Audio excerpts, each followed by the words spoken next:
Jorah, his whole thing, like obviously at first, but he's just he loves her so much, and it's not reciprocated even a little bit. So that's simp status for Jorah. He's big simp. That's crazy. Wow. Are there any other simps? I guess Brienne, like, low-key a simp for Renly. Oh, for a little bit. No, you're right. Yeah. That's true. Is Jaime a Cersei simp? I think, eventually, yes. I don't think at first he is, but I think eventually he does kind of get a little simpish. Yeah, that's true. That's true.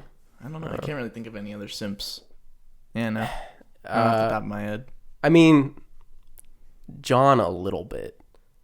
I mean, eventually, he comes around, but he does get a little, a little bit. Dany's a simp for the Iron Throne. Yeah, I guess that's true. Dany is a simp for the Iron Throne, but a lot of people, if you're gonna say the Iron Throne, that is true. There's quite a people who are simping for the throne. Do be simping. Suckers, idolizing mediocre power. Sure. Simp. Sure. I was trying to think of that. Yeah, that's it. Anyway, guys, this is episode 4. Quattro. Of the Stagler. I'm Justin. I'm Nick. And today's spotlight, we're going to be talking about Game of Thrones. 1 year out from the spectacular series finale. So good. And we're going to see if... Okay, as you may know, as you probably know, but maybe you don't, the last season was very harshly criticized by basically everyone on the planet Earth. Yep. And we're going to talk about 1 year later, if you haven't seen the show, if you know really nothing, very minimal amount about the show, if it's still worth going back and going through the whole series and experiencing it for yourself. Or is it not? Or does the ending ruin everything? We'll figure it out. We will talk about it later in the show, but for right now, we've got to talk about what we've been up to since the last episode. So I'm just going to hand it over to Nick because that's what we've done every episode so far. So yep. There you go. What's going on? Here's what I've done. I rewatched a lot of Game of Thrones in preparation for this, but a few other things. I watched The Clone Wars. I finished it. The final episode of The Clone Wars aired after our last episode. Wait, were you watching all of it? No, just the newest season. So I haven't seen any of it other than the final season 7. And your thoughts? I thought the Bad Batch arc was okay. It was fine. I was like, this is okay. And then the one in the middle, the one with Ahsoka and the spice running, I thought that was kind of boring. Yeah. But they, I guess, have to set up Ahsoka coming into contact with Maul somehow. Right. So they did that. But then the last 4 episodes, the Siege of Mandalore and stuff, exactly, is where it's at. It's really good. I mean, the animation is off the chain. I really like the voice acting, especially I don't know his name, but the one that does Darth Maul. I thought he was really good. Their duel, when Ahsoka and Darth Maul duel, that was one of the coolest lightsaber battles that I've seen in a long time. Obviously, when Order 66 happens, you see it from the totally different perspective. It's really cool just to see the other side. What's happening in the movie Revenge of the Sith with, Anakin and Obi-Wan and everyone else. But it's cool to see these other characters. It fleshes out the world better because you can just see what other characters are up to during the same time. And I thought it was super cool, and it was a pretty great way to end the beloved series. Yeah, and we'll see going forward, obviously, into the Mandalorian and stuff. And I think they're saying there's going to be another new show after Rebels that's going to kind of continue. Oh, okay. But I'm not entirely sure about that. But anything else going on? I watched a movie. That's unheard of for this show. I know. I watched Gladiator. You did? I was going to make sure that you brought this up. From 2000, I think, with Russell Crowe and Joaquin Phoenix. And this is something that you've been meaning to watch for a long time. I have been wanting to watch Gladiator for a long, long time, and I have finally seen it. I've also seen it. I watched it not too long ago myself because I got the 4K copy. I do not have 4K. I have a DVD copy of Gladiator. But it was fine. I thought the DVD looked fine. Sure, yeah. I'm sure it would look really nice in 4K, but whatever. My thoughts. I thought it was really good. Yeah. The opening battle sequence was pretty incredible, especially for when it came out back in 2000 or whatever. The production design and the set decoration was very impressive. The gladiator scenes, I think there's 4 of them in the movie. Yeah, they're kind of obviously the movie's called Gladiator. Yeah. They're all obviously really good. The action is well choreographed. Some of the editing, I think, sometimes can kind of get a little weird, but I feel like that was like almost a product of the time. You know, that kind of really, the editing that it makes everything kind of confusing. You know, it's a lot of close-ups and stuff. That was a very of the time kind of problem. But I don't think it took away too much. I thought it was the third one in particular, the first time they go to the Colosseum. I thought that seems freaking awesome. Yeah. Obviously, in like the one, he has the quote, "Are you not entertained?" Yeah, everyone knows that. That's a classic. Something that has aged well with this is incest. Sure. Especially with Game of Thrones, you know, since we're going to be talking about that later. I mean, did Gladiator pave the way for Game of Thrones? I guess you could say that. You could? I don't know if you'd want to in public. Probably not, but I thought the soundtrack was really good, but I swear, and it's the same composer, it's Hans Zimmer does it for this movie. There's a track that I swear sounds exactly like Pirates of the Caribbean. Exactly. Yeah, no, I know what you're talking about. And it really, really, really does. And I was like, yo, what are we doing? And I guess this came out before Pirates of the Caribbean, so I guess Pirates of the Caribbean sounds like Gladiator. Damn. Which is just, plot twist. The final battle, the Maximus versus Commodus, thought that was pretty cool. A fitting end to the story. Joaquin Phoenix, is this his best you think performance? Do you think so? I think it could be. I'd have to see her and the Master again. But I thought he was really, really good in this. It is really good. I don't know if I would say it was his best, but again, he's still really good. He does, you know, whenever he's on screen, you're having a great time, you know, in this movie. Whenever Commodus is around, you're like, yeah, give me more of this slimy guy. Yeah. You know? This is a personal favorite of mine because I remember even seeing it when I was really young. I fell in love with this movie. It just happened to actually be good. Right. Yeah, it's pretty good. I didn't really have too many things other than the editing. Some they would do like these weird scenes sometimes where they would show like him like touching wheat. That's the scene. That's the famous touching wheat scene that you're talking about right now. I just thought it was kind of weird. That's like the spirit part of the spiritual part of the movie. Yeah, I know, but it just kind of felt weird to me. I don't know if we're ever gonna see the sequel. I don't know what's going on with that, but maybe one day. Maybe because it was. I don't remember when it was announced, but he said he wants to do it. So Ridley Scott said that. Yeah. Oh. So I don't know if that's still a thing. I don't know. 2 other things that I've done. I have finally finished A Clash of Kings, which is the second book in the Song of Ice and Fire series, which obviously Game of Thrones was based off of. Cool. It's really good. I haven't read any of them, so you're the guy for that. They're really good so far. The first 2 are pretty right on board with the show. Just like a few like minor things, and the battles in the books are a little more grand, obviously, because in the show, you can only do so much. Right. And then the other thing is I've officially began reading Dune in preparation for the movie later this year. And I've read the first 2 chapters, and it's very interesting so far. I am excited to see where the story goes. It's supposed to be one of the greatest science fiction novels of all time, so that's what they say. Hopefully it lives up to it. So that's kind of a pretty high bar, not gonna lie. I know. So hopefully hopefully I like it. So that's you? That's what I've done. All right. I had a pretty slow week. Sorry to disappoint anybody, but yeah, I had a pretty slow week.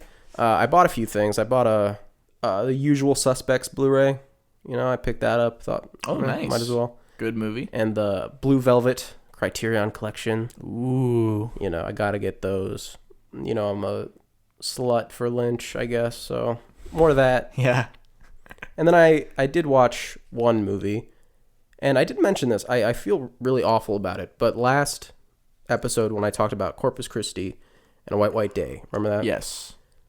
Well, I never talked about how I watched these movies, which I feel really bad about. Oh, okay. I watched them through a virtual cinema on, it's called like filmmovementplus.com or something like that is where I actually watched them. But we have a local theater around us that called the Nightlight that I was trying to support. So I went to their website. They had a virtual theater where I could rent a movie, and then like half of the proceeds would go to them to help keeping them open while they're still closed because of everything that's going on. So if you guys want to help a local theater that you have, maybe visit their website. They, that might be an option to do virtual screenings so you can help them out and still watch a movie. It's not just a donation. It's, right. Just like buying a movie ticket. And I watched last night A Good Woman is Hard to Find. And that has Sarah Bolger, who is the girl from the Spiderwick Chronicles. Oh, if you've seen that. Of course. And it was a thriller about a woman who her husband was murdered, and she's trying to just get on with her life with her 2 kids after her husband's been murdered. And it's like a crime thriller. And I have a few things to say about this movie. I think the movie comes off a little amateur right away off the cuff, but I do think there is a really good movie in it. It is not... If you've seen Nocturnal Animals, I'll just say this. The book sections of that movie, if you hated those sections of that movie, then you're going to hate the entirety of this movie. Oh. Because it is a character who's very flawed, who is kind of learning to not be pushed around as much, Yeah. But the problem that this movie has is that every character becomes infuriating because basically everyone is an antagonist, just trying to ruin this woman's day all the time. But the whole movie is her trying to overcome that and stand up for herself as a independent woman after her husband had died. And it's a thriller, so the ending gets a little, thrilling. And it has it showcases a very interesting place to store a gun. I thought it was a very interesting choice, and a few improvised weapons that were a little interesting choices, I would say. Cool. And there was a shot. This has nothing to do with it, but I'm just putting it out there, just in case anybody sees this movie and has the same thought. There's a shot in like about halfway through that really reminded me of Satoshi Kon's Perfect Blue. Like I don't know if it was inspired, but it felt really, really similar just because of the framing and what was going on in the scene. Yeah. So if anybody, just putting that out there, I guess. And the other major criticism I have of this is that I think the villain, the antagonist, was pretty badly miscast. He doesn't come off as that threatening to me. They're going for like unhinged kind of psycho who he's not like shouting and screaming all the time, but like he's unhinged, so he says like creepy things and gets under people's skin. But it really just didn't work for me in this one. I don't know if it was him or if it was the writing, but something didn't quite click. But Sarah Bolger, the leading lady, she was really, really good in this. She probably the hands down the best part of the movie was the performance that she gave. Cool. Just through grief and then coming over it and facing her obstacles in her life. But yeah, overall, I'd say give it a watch if it sounds interesting to you. So you can check that out on a virtual theater, maybe. Look it up, see what your options are. Cool. Other than that, I continued watching Battlestar Galactica. Oh yeah. And I guess in a way you could say I finished Battlestar Galactica and I started Battlestar Galactica Shippuden. Oh. Because I had no idea. I'm watching the end of season 2 or whatever. And there was like a 1.5 time skip in this show, and now everybody is in very different circumstances. Oh, wow. Which is, that's a very... It's a little weird. I'll be honest, I'm actually a little uncertain about the show right now because people's motivations are very unclear to me at the moment. Of course, there was a time jump, so, who knows exactly what's going on so far.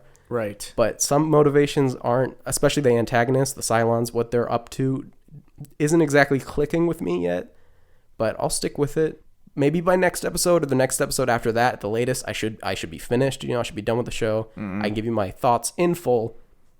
But so far, still sticking with it, still enjoying it. Starbuck is cool, is all I'm saying. Cool. Exciting. So that brings us into the news. News time. And Starbuck is played by one Katie Sackhoff, right? Okay. And she plays Bo-Katan in the Clone Wars. Oh, very cool. And they're bringing her in to play Bo-Katan in The Mandalorian Season 2. Oh, yeah. Right. With her, and they're going to have the Ahsoka, the live-action Ahsoka coming in. Rosario Dawson. Exactly. And I think they're even saying that Boba Fett might be showing up at some point. Possibly. I don't know. We don't know. We'll find out. But I thought this was interesting. And this is totally random. It's not even... It's a waste of time what I'm about to say. Okay. But Katie Sackhoff is Starbuck in Battlestar Galactica. Right. And now she's in Star Wars. And then one of her very first acting jobs was in Chicken Noodle Soup for the Soul. Remember that? It's like an after-school special. Okay. And the episode she was in was called Starlight, Star Bright. Very interesting. Yeah, I know. It's like, what's going on there? I guess you could say that she's kind of a celebrity. You know? Yep. Saying that. I know. But more Star Wars news here, because we're just moving right along, is that Taika Waititi is getting some Star Wars action. I saw that. There was a blog post that they did on May the 4th, right? Mm-hmm. Of course. And he's going to direct the next, or maybe not the next, but a Star Wars movie sometime in the future. He's still doing like Love and Thunder, right? Yeah, So, the Thor one. yeah, so that might happen before the new Star Wars. So it might still be a few years off. Well, it's almost certainly a few years off, but just how far we aren't sure yet. But he's still doing it, and I mean, seems like a good match. Cool. Yeah. You know, that seems like a great match. I've never hated anything that he's made, you know, that I've seen. Yeah, he's got a fun style. Yeah, it's got a fun style, and I think him taking the universe and kind of playing with it, you know, is something that it could really use, kind of going outside the bounds a little bit and poking at it. Yeah, it could be pretty fun. I think that's something he could pull off. We'll have to wait and see. We'll have to wait and see. Speaking of Disney stuff, this one's interesting to me. It's very interesting to me. Taika Waititi, right? Right. He's getting Star Wars, so that's his shot, and he's not going to throw it away. He's not going to throw away his shot. I know. This is great news. This is fantastic news. Yes. Do you want to bring it up? Hamilton, Which is the musical Hamilton, All everybody knows what it is gonna be on Disney Plus. when? I don't know. July 3rd. That is amazing. That is, and it's Why not on July 4th? because they said it's for July 4th, but they're doing it July 3rd. So Missed opportunity. you could do it at midnight or something. I don't know. I don't know. This is great, especially for people like me, who's never got a chance to go see the musical live. And obviously it's not live anywhere right now. Right. So it's going to be really cool. Is it the original cast? Or do you know? Yeah, it was filmed in 2016, I believe, was when it was dang. actually filmed. And this is it finally coming out. Cool. This is going to be very, very exciting. Yeah. It really seems like they're putting a lot of effort into it. You know, it's when they do stuff like this, it's not one show that they just film. It's multiple shows that they film and then stitch together. They take the best to get the parts. best parts of each show, so you're getting like the best possible Oh, yeah. Cool. show. Obviously, it's. I think personally, it's nothing compared to seeing it live. I mean, Right, I've never of seen the course. show, but just any show, seeing it live is always going to be what you want. But this is very cool for everyone. Right. Yes, I'm very excited. Yes, it is Definitely going to check it out. July 4th or July 3rd. July 3rd. Yeah, Whatever. Missed opportunity. Still on Disney, we've got National Treasure 3. What? I thought there was already a National Treasure 3. Is there not? I guess Am I I mistaken? know there was at least 2, but this says National Treasure 3. With Nick Cage? Yes, with Nick Cage, the original cast, Oh, coming boy. back. Is it going to be a prequel? Well, I'm not sure how it could really be a prequel unless they de-aged Nicolas Cage like 20 years, and I don't know if they'd want to do that. Well, yeah. It seems kind of weird choice. Still cast him, but have it be a prequel. But they are also doing a series that they have planned that's going to be not the original cast. It's going to be a new cast. They're going to be younger people, and it's going to be a series based around the National Treasure idea. I guess. Interesting. I like the National Treasure movies enough, maybe. Check it Yeah, out. I haven't seen them in a very long time, but I remember liking them. They're fun. I mean, they're not great, but they're fun to watch. Right. I mean, they're kids' movies. They're, Right. little And any movie romps. with Nick Cage, it's just like, come on, bring it on. I mean, I don't know if I agree with that entirely. Bring it on. The Nick Cage parts maybe, but not the movies entirely. Right. But yeah. speaking of sequels, I guess, do you remember Avatar? Oh, how could I forget? Well, Avatar, its sequels have a reported budget of, do you want to guess? All of them or just the second one? It's unclear. Nobody really knows. Okay. So you want me to guess what the budget of Avatar 2 is? If you'd like. I think it's at least Avatar 2 and 3. It might be 2, Combined? 3, 4, and 5. Yes. Or it might be 2, 3, 4, and 5. They have a combined budget. So I'm guessing the combined budget of, like, let's just say Possibly 2, 2, possibly all 4. Okay. But again, we don't know. I'm going to go crazy. You're probably going to go too crazy, but go ahead. $1 billion. Yes, $1 billion is the budget for possibly 4 of them, which would make it, $250, which is big, but understandable. If it's for 2 and 3, that's $500 million for one movie is insane. It better be the best movie I've ever seen in my life. I mean, the whole thing is they are doing, I believe, Avatar 2 and 3 like they did Infinity War and Endgame, where they do it back to back, the filming, the production. So 2 and 3 is happening back to back. So that's why I assume that this budget that got released is for those 2 movies, right? But if 2 and 3 suck and nobody likes them, I mean, 4 and 5 probably aren't going to end up happening. I mean, I can tell you right now that it's like I don't want an Avatar 2 because Avatar 1, I don't care. No, right? I don't like Avatar 1. I think the only people who want more Avatar movies are people who have been to like Disney World. Right. Because I hear that whole part of it is, I'm sure Pandora's really cool. Yeah, like, of course. I always hear people be like, oh yeah, it's crazy at night and blah, blah, blah. So if you've been there, you're probably like, yeah, Avatar 2. Everyone else is just like, I don't care. But like, it could be good. It could, James Cameron, he's made great movies, so. He's made not great movies as well. Guess we'll have to find out. But Avatar, right? We got Avatar. Avatar, The Last Airbender. Superior. Sure, yeah, I agree. Is now on Netflix for US. Oh, I think I did see that. It's not the Blu-ray version, though. It's like the original, like standard definition one, I think. Man, sucks to be anyone that doesn't have the special edition Blu-ray like me. Right, yeah.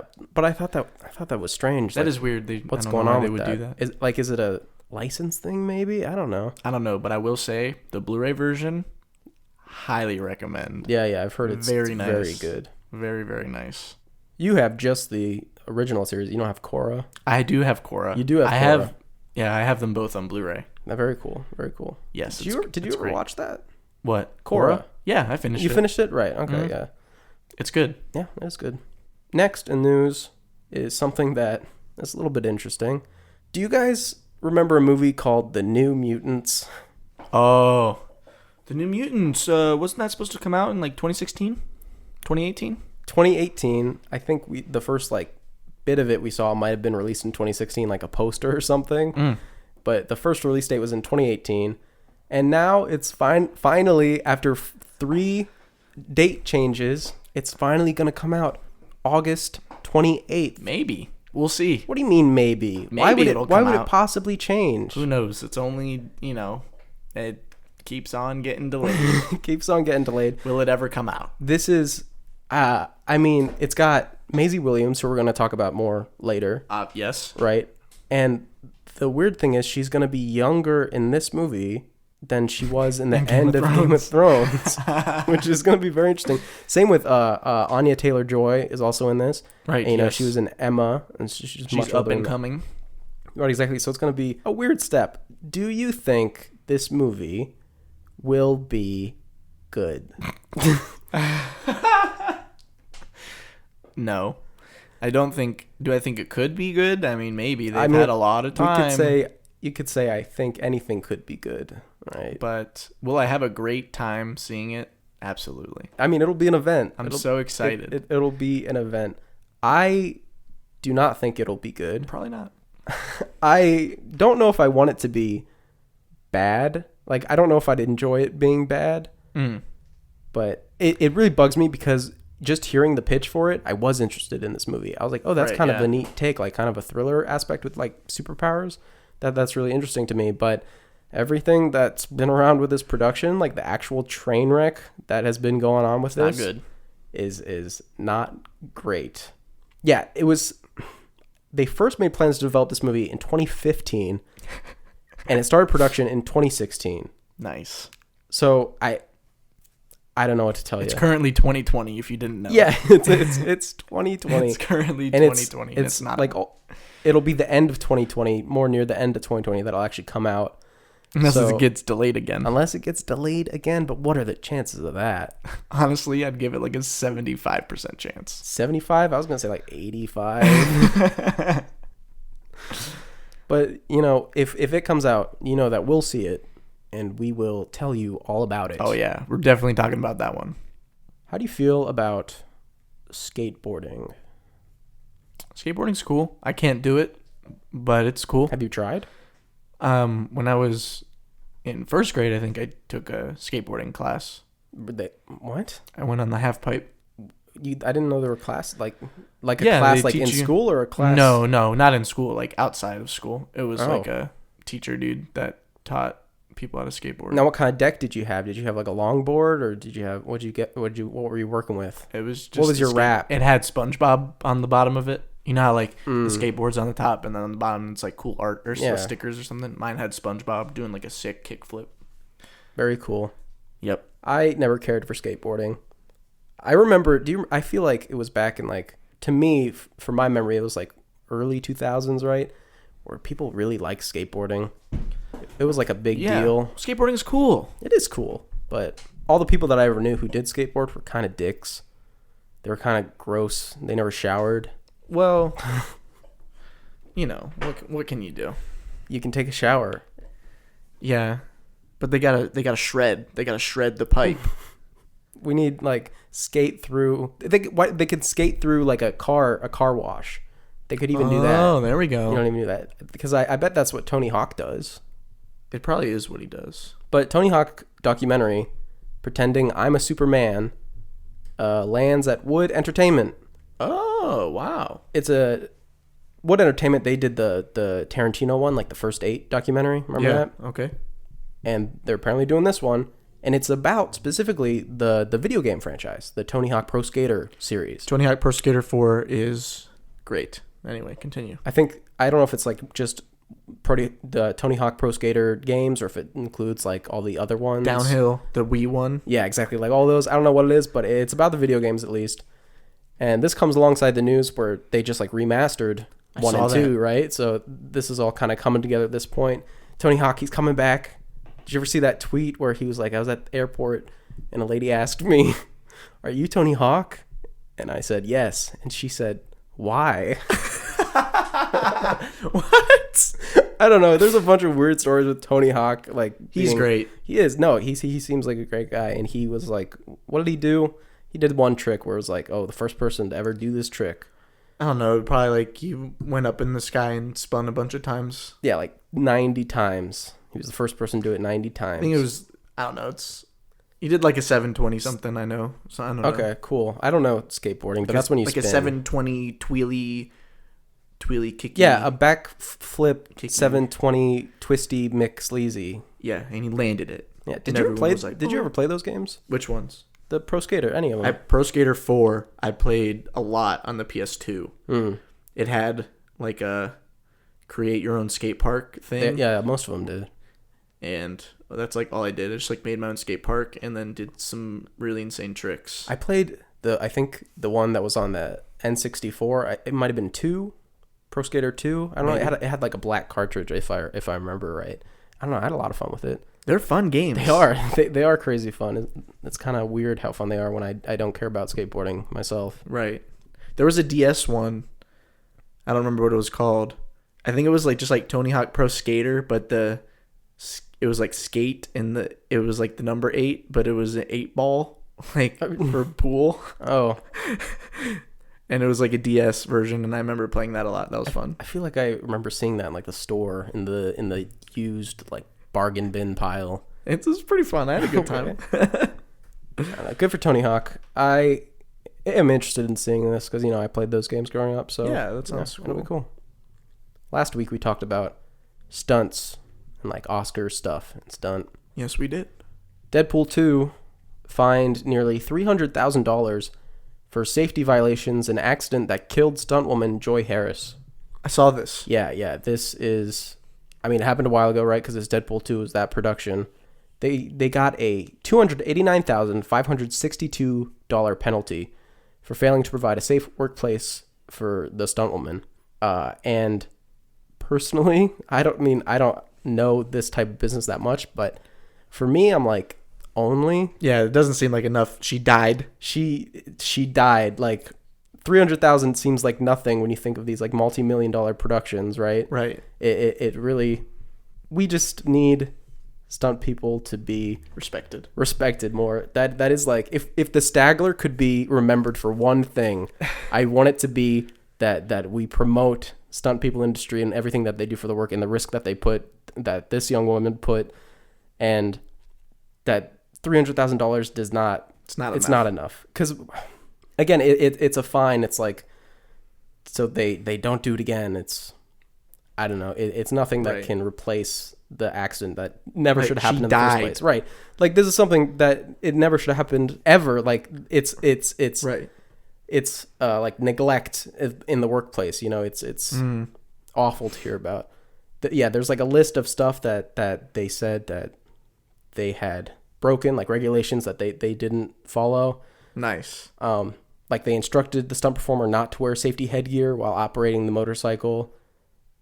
Failure to provide the stunt performer with a new worker orientation. Failing to provide adequate supervision with respect to the work activity, and all this other stuff. And it's something that I wish we could really push into the spotlight, that everybody who watches these movies like Deadpool 2, like how many people who saw Deadpool 2 know about this story? Right. You know, I hope it's something that everyone can be aware of and, just support every aspect of filmmaking and not allow stuff like this to slide, Right. Yeah, that sucks. Yeah, but before, this is just a little bit at the end of the article here about the stuntwoman herself. It says, before joining the Deadpool 2 crew, Harris was the first African-American woman licensed to actively compete in American Motorcyclist Association races. So that's the person that is the $300,000. That's where it's at for them, Yeah. Shit sucks. It's not good. And Deadpool 2, I mean, we're moving on. Why are you listening to this podcast? Nick, why are you here? Why am I here? Yes, why is anybody here? I'm here to talk about things that I like, and maybe I don't like. Why are we here when Roger Deakins has his own podcast? Why are you listening to us when you could be going and listening to Roger Deakins? Roger Deakins has a podcast? Did you not know this? No. Well, it's kind of new. It's a little new. That's why it's on the news section. Him and his wife, whose name is James, which but still. They have a podcast that they just started. I think they have like 6 episodes, maybe 7 now. What? And they're talking about their productions, just how things work in the industry, working, collaborating with people, everything like this. And this is amazing. Yeah, it is amazing. They said that, they would do Q&As all the time, and they always felt that they were answering a lot of the same questions. So that's what really spurred them to make this podcast, so they could answer it for everybody. So whenever anybody asks, they can just say, hey, listen to my podcast. Genius. And leave it alone. And it's called Team Deakins, because it's both of them, right? That's cute. Very cute. And you can find it on Apple Podcasts. So as soon as you're done listening to this, go straight to Apple Podcasts and search it up. Very cool. And that's all I had for news. Do you have a few things that... A few things that you want to bring up? Spike Lee, you know him? Ever heard of Spike Lee before? No. Well, if you didn't know who Spike Lee was... I do, but, He's a director. He makes movies. Yeah. And he's got a new movie coming out real soon on June 12th, 2020. Ooh. Called Duh. Five Bloods. Five Bloods. It says on IMDb, it's about 4 African-American vets battle the forces of man and nature when they return to Vietnam, seeking the remains of their fallen squad leader in the gold fortune he helped them hide. and I see it's coming to Netflix. Okay, cool. So on June 12th on Netflix, everybody's got it. The Five Bloods, the new Spike Lee joint. It's coming out. It says it's 2.5 hours, pretty lengthy. We'll see if it's good. His last film, Black Klansman, was pretty good. It was. We'll see if he can keep the train rolling. Yeah, I feel like even though Spike Lee is an amazing, well, this might sound weird, but he is a amazingly competent filmmaker. Like everything that he makes is very solid. I still feel like his films are a little bit controversial, and I don't know if that's because of the subject matter that they usually take, but it does feel like a lot of people have some opinions about his work. I personally am a fan. I like most of his stuff. I like most of his movies. Yeah, I don't know. Some people are just a little more critical. Some people just need to soak their head a little bit. And then another thing is there's a new TV show coming out about, well, not about, but it's a spin-off, I guess, of the Snowpiercer movie that I'm sure most people have seen. It's a TV show about it, and it's on TNT, I think. And it comes out really soon. I'm going to be checking it out, probably, and I'll let you know my opinion. I don't know if I'm going to check it out. Bong Joon-ho has no relationship with it. Right. It's because I don't even know if it's based off of his movie, because it was also like a short story or a book. It's a book. Yeah, a book. So I don't even know if it's going to be related to anything that I like when I think of Snowpiercer, other than a train with like 1,000 cars. 1001. You're right, 1001. So, we'll see. If I hear good things, I'll check it out. As far as I'm concerned right now, it's kind of off my radar. Well, I'll let you know. All right, sure. That's all I had for news. That's all you have for news? Also, hold on. Oh, God. One thing. We must say it. God, so we strong then. Trolls World Tour. Oh, okay. Trolls World Tour. What are you guys doing? I've seen it every single day since we last talked about it. I've watched it 14 times now. Yeah. It's incredible. What's your favorite part? My favorite part is when Ozzy shows up as King Thrash. My favorite part is when Tiny Diamond shows up. And Tiny Diamond is my name. Yep. Mud full of glitter or whatever. Yep. I throw it in your face. It's good. Trolls World Tour. Best movie ever. Trolls World Tour, a movie that has been in 100% of our podcasts. And it will continue and it will stay that way. It will continue to be. All right, yeah, that is officially all that I have. Officially, we are finished with that segment of the show, the new segment. What does it mean? This means that it's time. We're going to talk about maybe... Okay,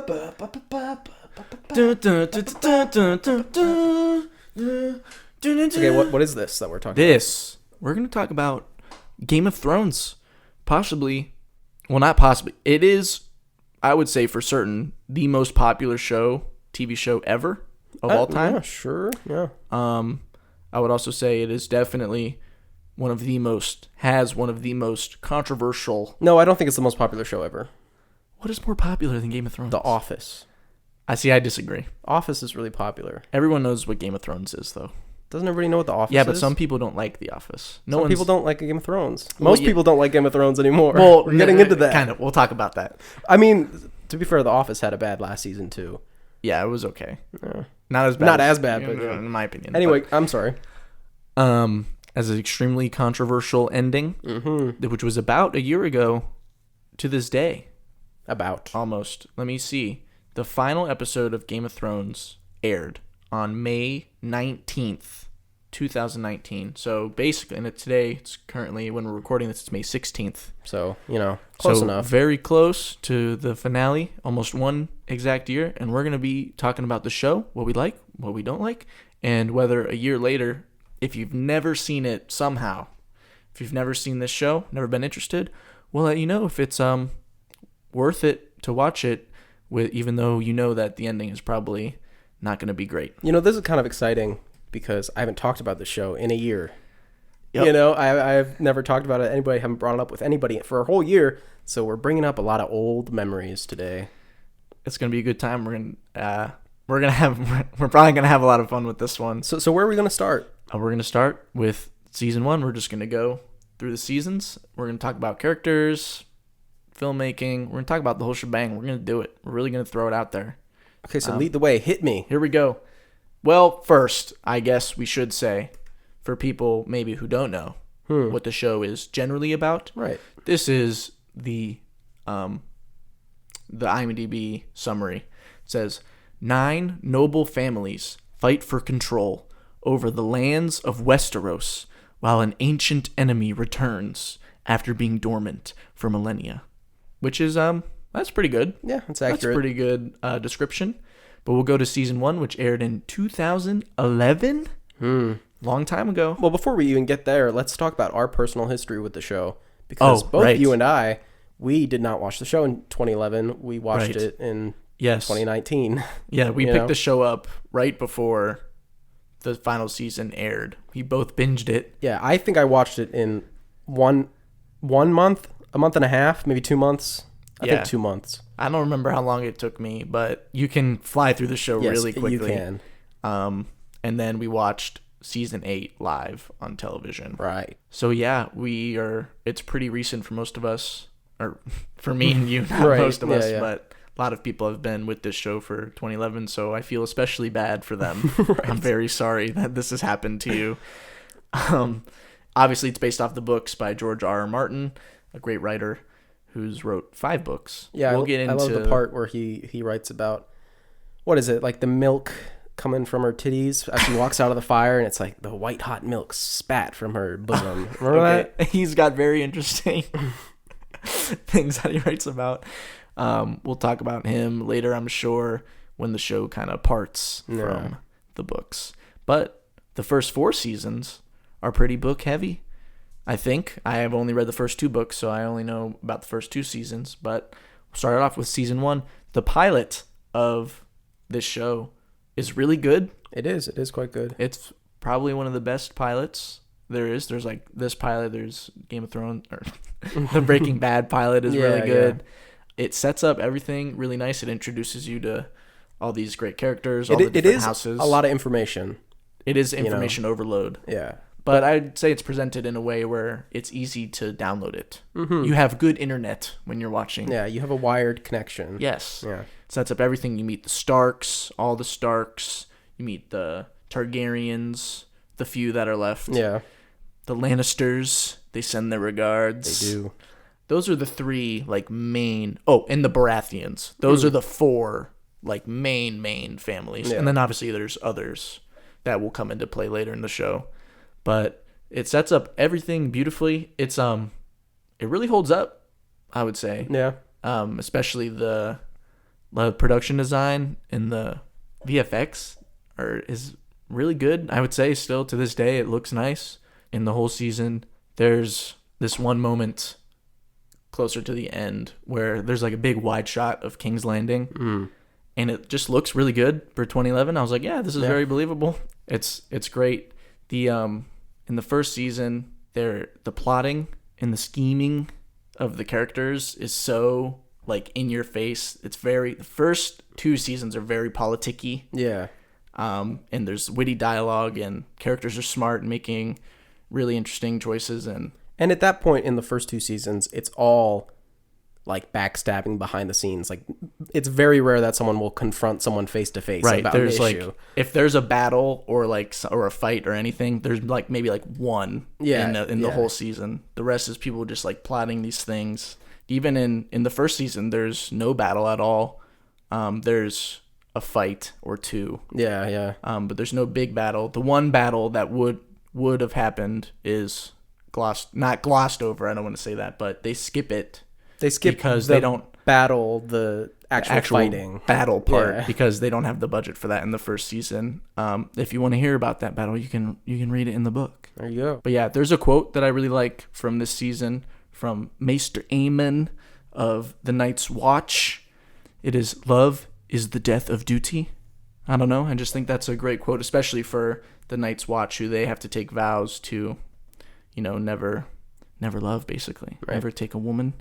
Now to break off into a bit more broader terms, this show in general was kind of, I think even it was described this by D&D. Oh, who are D&D, by the way? Oh, D&D are the writers and creators of Game of Thrones. I think it's David Benioff is how you say it, and D.B. Weiss. They are the writers and creators of this show. They are to blame. Anyway, it's kind of a thing where even they said that this show was fantasy for people who weren't really accustomed to fantasy. It's very grounded. Yeah, it's very grounded. The fantasy is all kind of pushed to the back in the very end, you know? It's all very put aside. And I thought it was a good choice. I did like the kind of fantasy being there, kind of. You know, it was much more just like medieval most of the time than straight up fantasy. Yeah, the characters, they're very believable. They talk about like magic and stuff, but it's never like in the forefront. Like no one really, they're like, oh yeah, dragons did exist, but like, oh, not anymore. You're not going to see people casting spells all over the place. Yeah, no one's doing like, wizard battles. Avada Kedavra. Yeah. None of that. It's just people talking, and it's so entertaining. Yeah, and again, it's humans. There's no elves. Right, There's it's no not orcs. Until maybe a little bit later, but yeah. But we'll talk about that when we get to it. And then obviously the main thing I would say that this show is known for is subverting your expectations. That's the phrase. That's the phrase. Which is great in the first few seasons, but once we get later, I don't know. Maybe not so good. We'll talk about it. But the first season, and we'll be trying not to spoil much for people who haven't seen it, but soft spoilers. We'll do soft, mild spoilers. If we have to talk about something, nothing that will ruin your experience. We will give a forewarning. I'll be like, yo, forewarning, we're about to spoil something big. Skip like 15 seconds. We'll be done talking about it.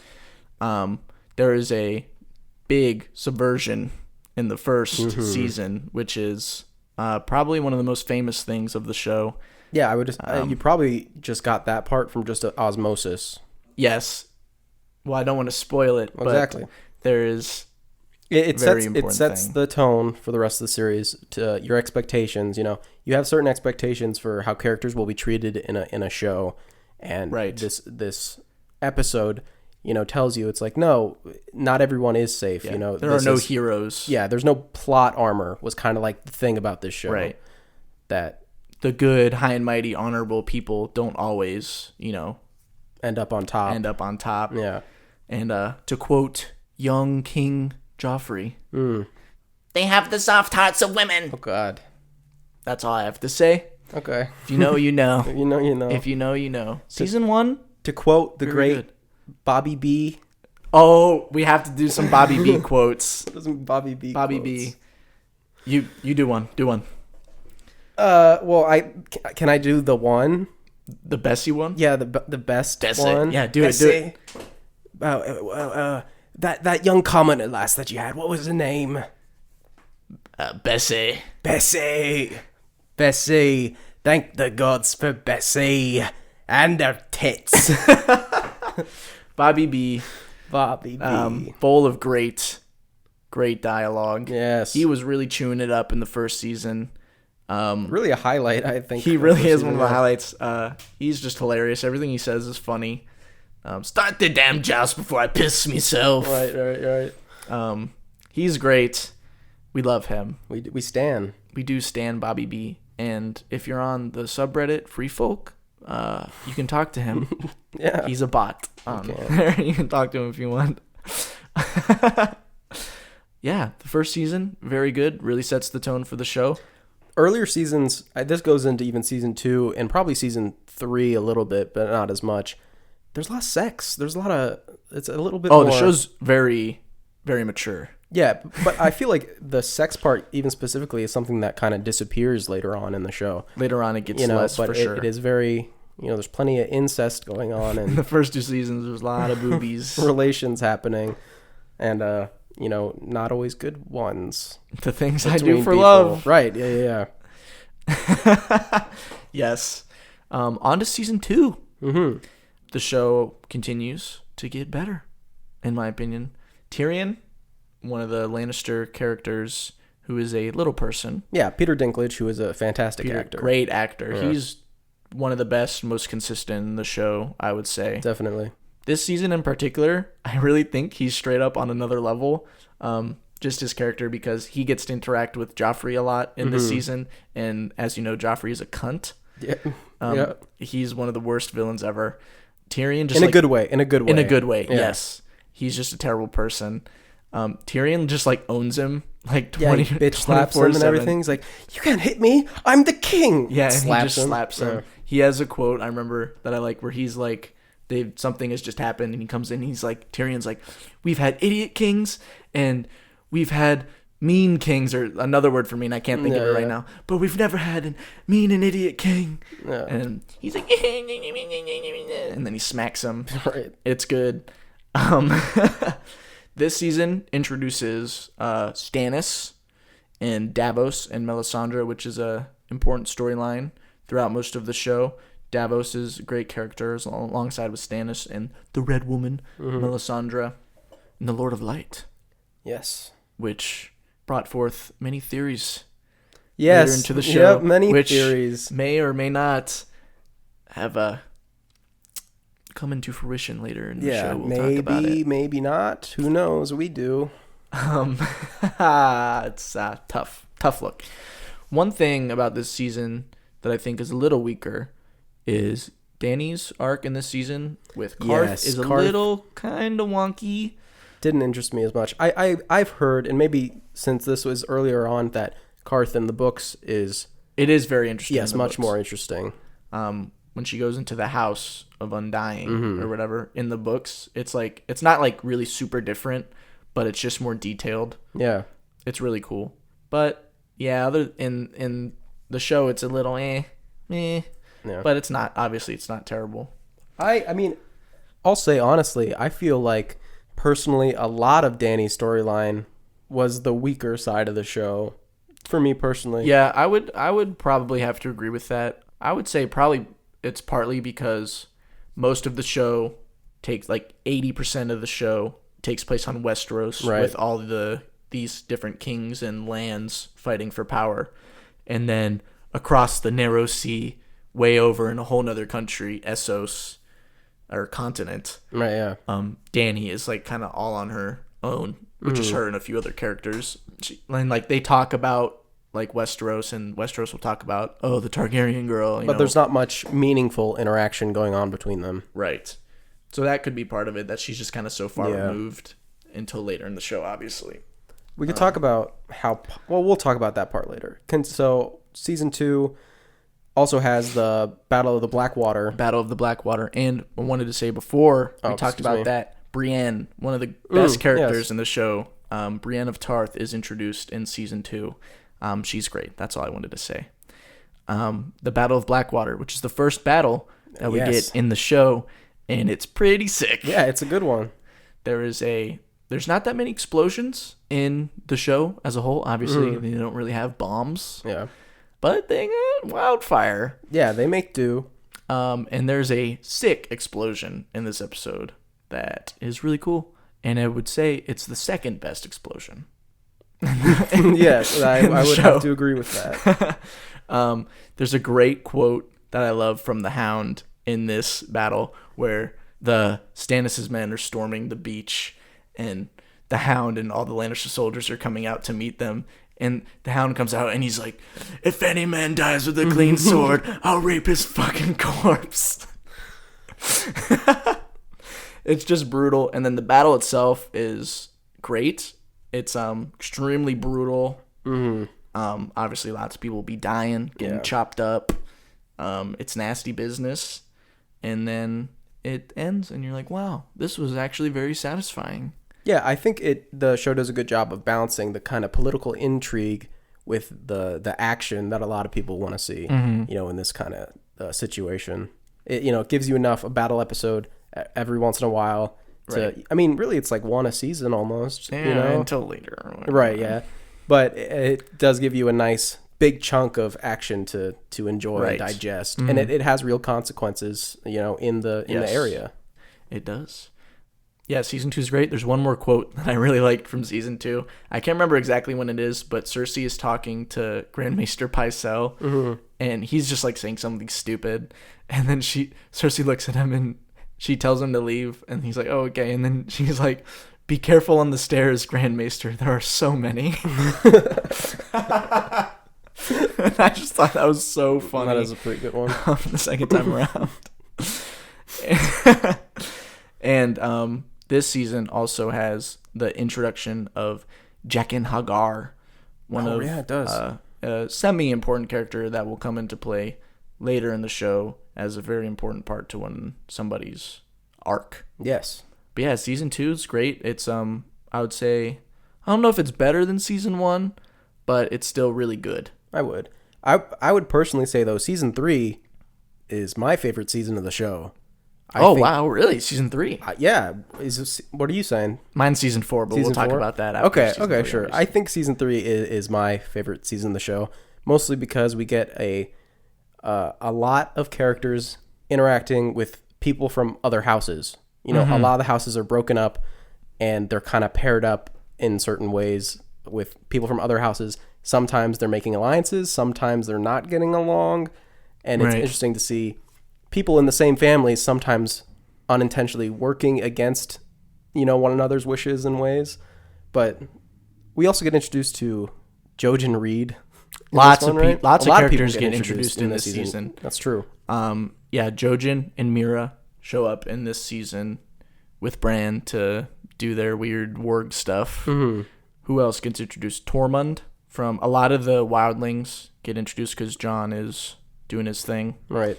The Tyrells get introduced in this season. The whole family, Olenna, Marjorie, who is one of my favorite characters. I think that Loras Tyrell also, and Mace Tyrell, the old guy who's a weirdo. They are, I think, one of the best players of the game of Thrones. Right, exactly. Oh, by the way, quote in season 1, one of the most important quotes of the show: "When you play the Game of Thrones, you win or you die. There is no middle ground." Cersei says that to Ned. Young Ned. Yeah. You also get introduced to Reek this season, don't you? Oh, Reek. Yeah, Reek shows up. He does show up. We won't go too in depth with that. That would be some pretty intense spoilers. Yeah, but he does show up. But yeah, Reek shows up. You know who else comes in season 3? Missandei. Oh, Missandei comes in season 3? Missandei shows up in season 3. Right, that's why I like season 3 because Dany gets the Unsullied in season 3. I liked that whole scene with her acquiring the Unsullied. Was one of my favorite scenes. It is really from good. Daenerys. Yes, she's very powerful. Yes. In that. And not white saviory at all. Right. That was a huge controversy at the time. Yes. And then one of the greatest scenes, I would say, like easily a top 5 scene all time of the show, is in season 3. Probably even a top 3 scenes all time. Is Jaime Lannister and Brienne in the bathtub. Oh yeah, that is a really great scene. One of the greatest scenes. It's not sexual, by the way. No, it's just two bros. Two bros chilling in the bathtub 5 feet apart. They are. They really are.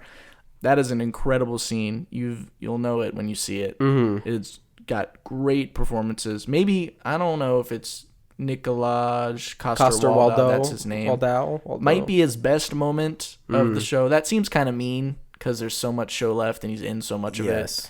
But he's just really good in this scene. It's a really good scene. I think that Brienne is one of the characters who I think over the whole course of the show and where she happens to end up is one of the more satisfying arcs that a character has in the show. Yes. I was pretty satisfied with her arc. She remained few undamaged. Few characters are left okay. Mm-hmm. Left unsullied. This season also gives us some Littlefinger and Varys scenes, one-on-one scenes, which are actually... Those scenes are not in the books because the books are written from perspectives of characters, and Littlefinger and Varys are not characters that he writes from the perspective of.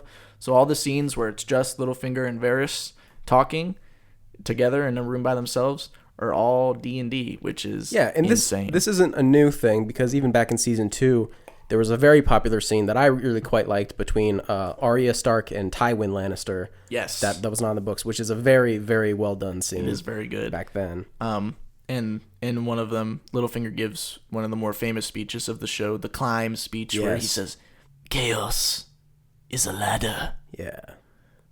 I thought that was very good. I thought that was pretty good. "Lady Sansa, I'm running for mayor of Baltimore."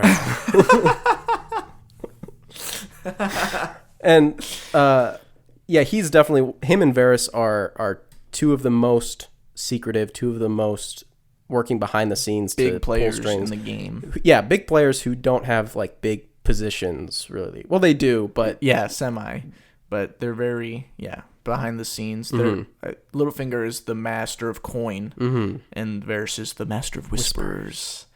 He's the master of ASMR.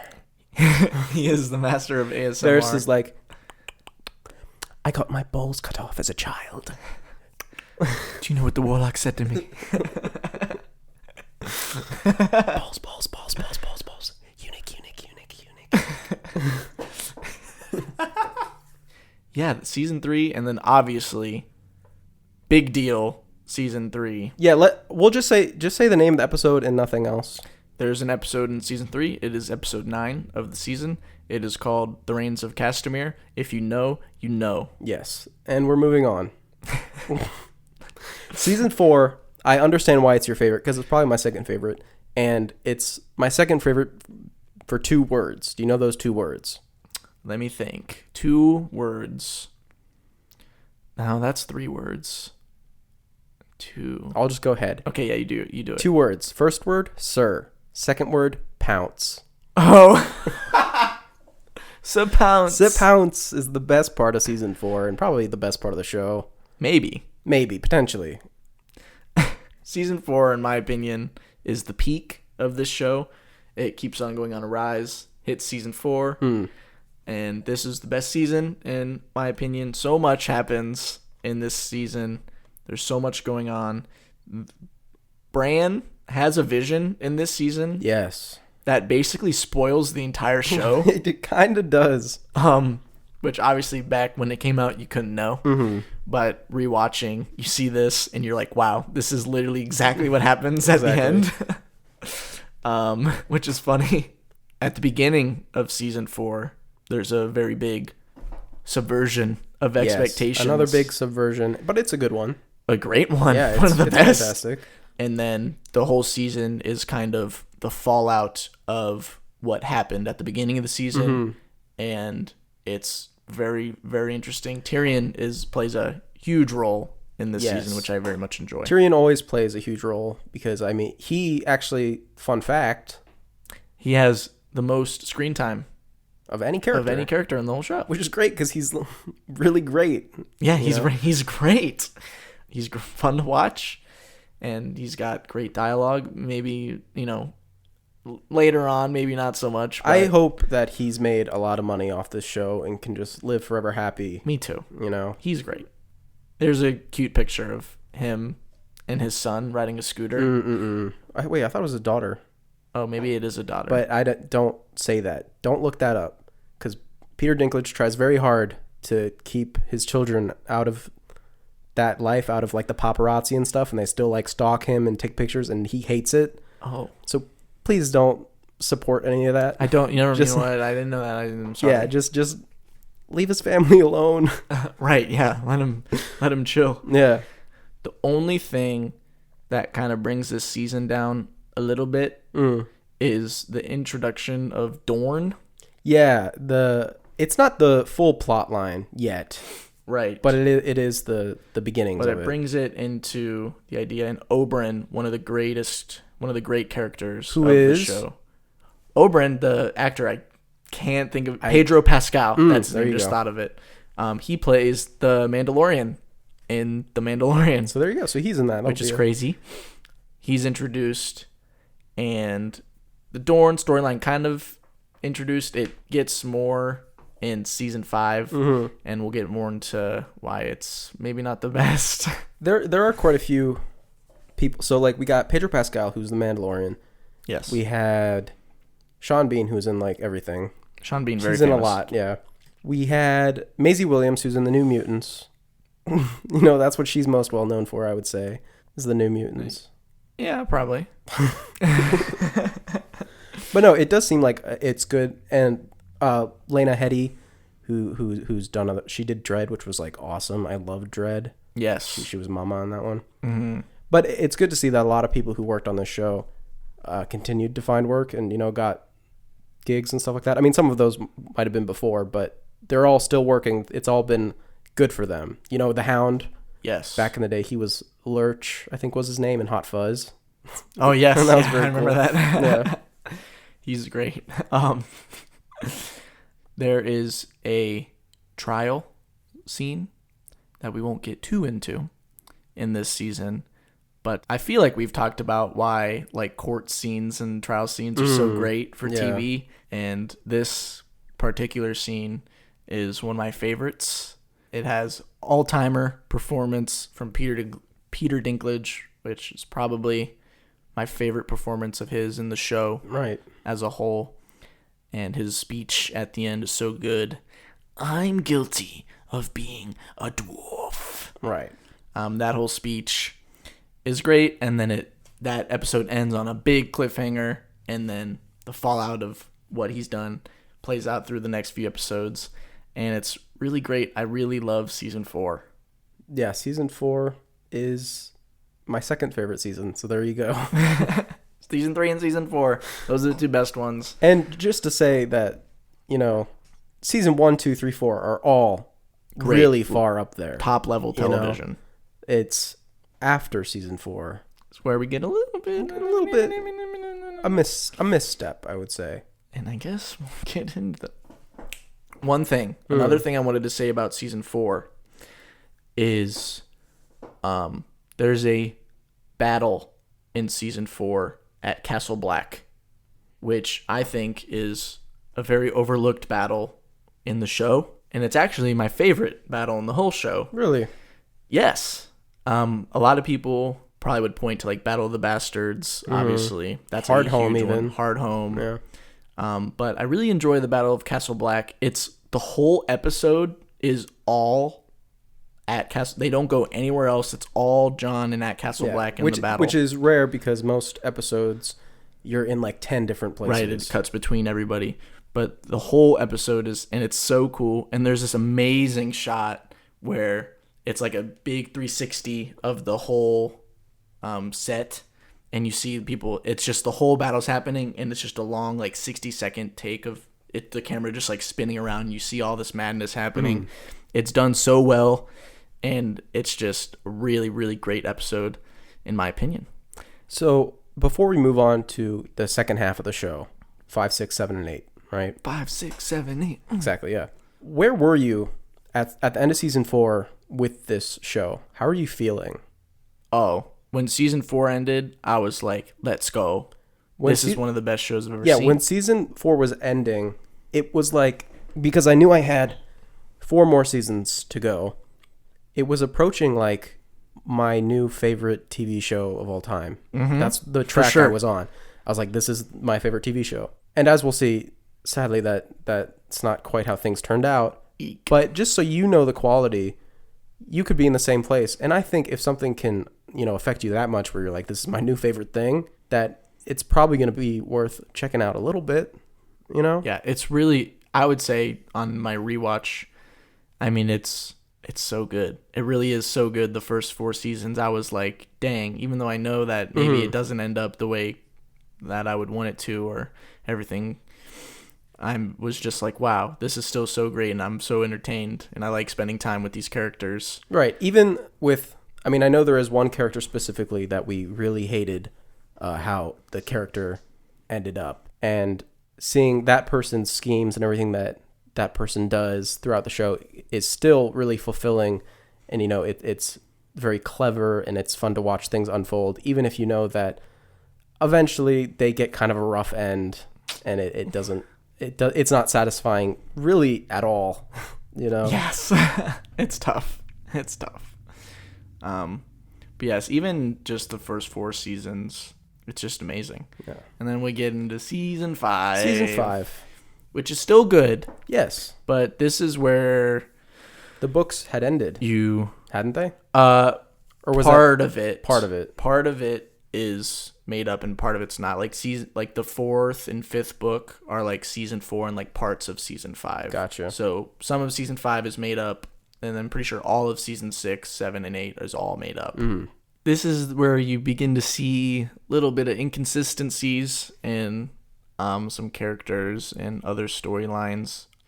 The most important one is Bran is literally not in a single frame of the entire season. A character who is very pivotal to the show. Extremely important. Is just absent for a season for no reason, really. Mm-hmm. It's just... And also makes the timeline just very strange because they never really address it. Like what the timeline was, what was happening during all the time that passes during season 5. Yeah. Once you get to season 6, they're just like, oh, hey, here's Bran doing his thing. Right, yeah. It's like, what did he do the whole time? It's not what you want.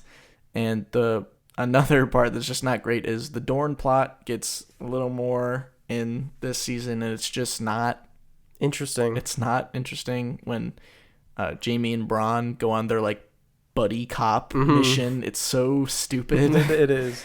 It's just not good.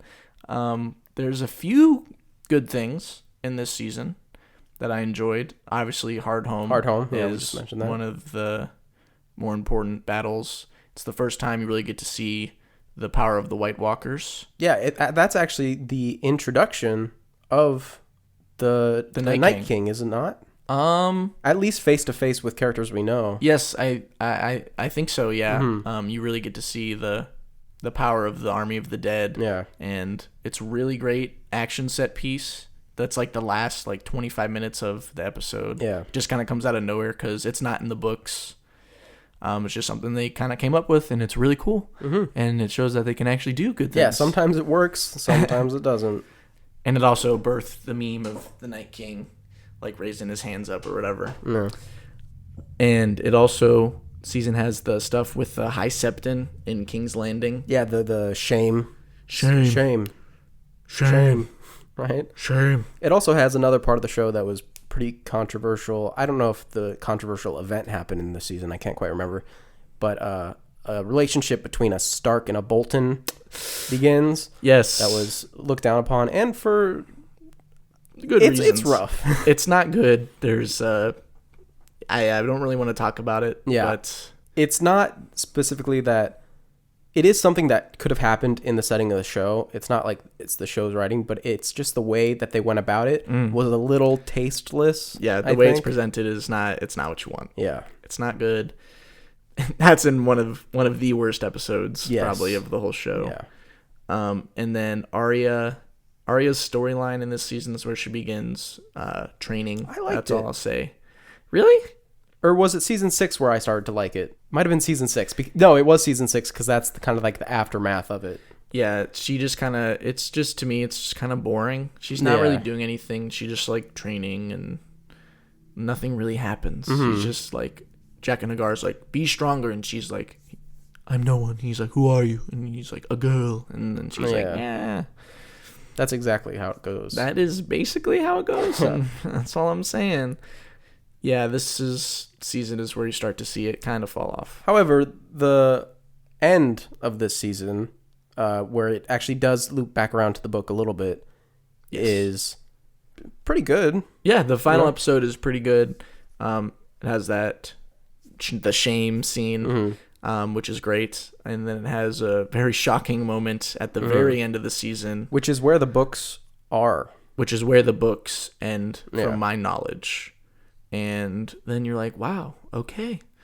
And then we get over to season 6, which is a correction. Better. Yeah, it's they course corrected a little bit and got back on track, I think, for season 6. Yes, there is, it has a few things that are just kind of meh. Oh, one more thing I actually wanted to say about season 5 is I think Stannis's story in season 5 kind of gets rushed through a little bit.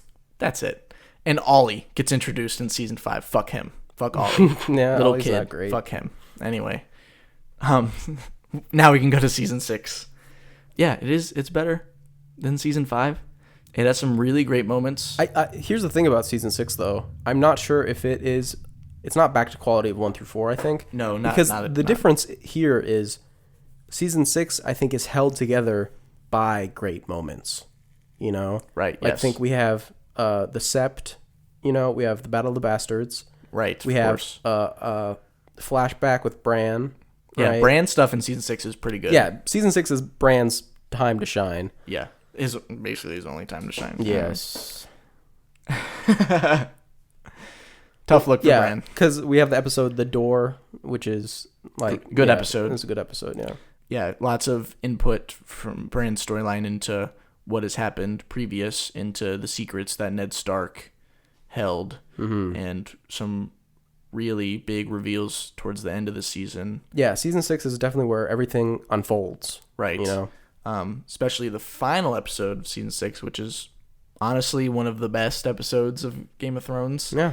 It has the first 25 minutes is like this incredible sequence with this amazing music, and the editing and the acting. Everything is perfect.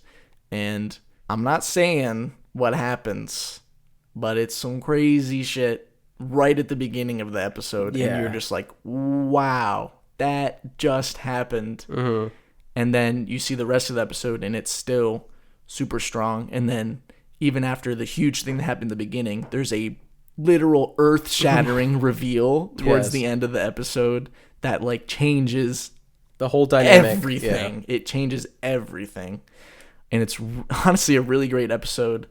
I know that with this season, they had like George gave them like kind of like an outline sort of thing of what he wanted, what he was going to do with his next book. So I don't want to give D&D a lot of credit.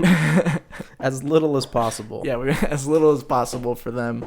So yeah, and then I guess we obviously have to talk about the Battle of the Bastards. Yeah. No, I was going to say something, but I'm not going to. It's a little into spoiler territory, but... Okay. How long was this battle? It's like half of the episode, Yeah, it I was think. like at least half. It felt really long in my memory. Yeah, it's a brutal... It's really an incredible accomplishment, especially for TV. I don't think anything has been done like this before this battle. It is just a straight up old-fashioned, like kind of just like a Viking-esque battle. Two giant armies just it's like running at each other. Skirmish, right? Yeah. Yeah. And it's just there's a shot where Jon pulls out his sword and it's in slow-mo and the whole army is just like running towards him. And you're just like, wow, this is insane. And then both the armies clash and it's just absolute chaos. And the behind the scenes of it is really amazing how they did it. It's really great. And then it shows just how brutal a battle like this would be. I mean, bodies are just like piling up and people are just like climbing over bodies, like chopping people up. And then when all hope is lost, something happens. Right, exactly. And it's great. And it has the end to a villain, which is one of the better villains of the show. And I think the one thing that I will have to say about this is I would say this episode is officially the beginning of the kind of sensationalized Hollywood action and storytelling that will end up kind of being the downfall of this show in season 7 and season 8. Yeah. Which I guess it's time to get that's where we're into. going. Season 7 and 8 is where, I mean, season 7 I'll say is average television. It's completely average. With some really, really stinker moments. Yeah, but I think overall it's average. So, you're still not... A lot of people obviously still had a lot of hope for the show by season 7. Yeah, of course. Because season 6 does end on a really high note. And since season 7 is not bad outright, it's just okay. Yeah. People were still really on board. And it's only 7 episodes. Yeah, as opposed to 10 for all the other seasons. seasons. Yeah. Which kind of shows that maybe Dan and Dave we're getting sick of it. Can't really come up with anything. Yeah. They can only come up with like 7 episodes of television. I mean, they're the ones that wanted 7 seasons in the first place. Yes, and HBO they wanted 10 seasons for the show, and George R. R. Martin said 13 would be good, and they were like, no, I want to do Star Wars. And then Star and guess how that turned out? They're not doing it anymore. And then the thing that I think, just thinking about season 7 and 8, is I feel like 9 seasons would have been, with 10 episodes each, that would have been like the sweet spot, I think, for this show.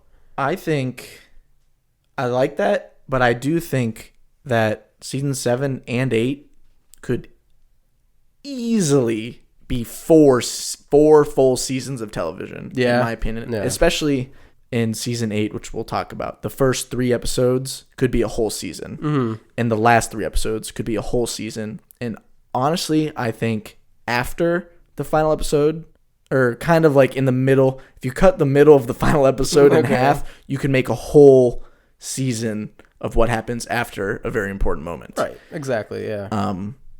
So it's just, I mean, this is when it starts. It I understand a Hollywood movie. I understand some of it though, because it is a world where it's like you got to stop at some point. Right. Yeah. You know, like that is the world's so huge that's like you need to contain the story in some way. Mm-hmm. Season 7 introduces Euron, which is just one of the weakest villains of the show. I don't know what he's doing. He feels like so out of place in the show. It's every scene he's in, you're just like, this guy just like walk on the set. What is he doing? Right. It's just, and there's, oh man, I'm starting to get kind of angry. Here it comes. The worst. I don't want to say much, but in my opinion, the worst scene in the entire show is in the finale of season 7, where a very smart, or I guess it's supposed to be smart, cunning character gets killed in a very stupid way, which would never happen in my opinion. There are things that happen that precede this where I know for a fact that this character would be like, yeah, I'm out of here. Right. Because there's things that a character making a mistake is not a plot hole. But this is not a character just making a simple mistake. Like, this is a complete, like, misunderstanding of his character, basically. Yeah, they just make him a dummy. Yeah, make him a dummy simp. I mean, wait, what are we talking about? He's a huge simp. He's an amazingly huge simp. He's such a simp that he will simp someone's daughter because instead of who he wants. He's like, oh, well, I can't have the mom. I guess I'll go for the daughter. It's so bad. God, it really is just one of my least favorite moments. Was one of my favorite characters, one of the smartest characters on the show. I really thought that he could have had there was a really, really good theory about this character, and I was like, this would have been sick. And then obviously, D&D just like to shit all over that too. I want to talk more about fan theories once we finish talking about season 8. Yes, sure, absolutely. There's a really stupid scene where Theon gets kicked in the nuts, and it like doesn't hurt him, and he's just like, ha. Okay. And I'm just like, this is the dumbest. It would still hurt really bad. I mean, yeah. And there is some good things about this season. Yes, it's not gone yet. The loot train attack, which is a really stupid name for a battle. Yeah. Loot train attack. The loot train, like literally anything else. That's like a mission in Borderlands 2. Like literally. I think it's actually called the loot train attack. It's just dumb.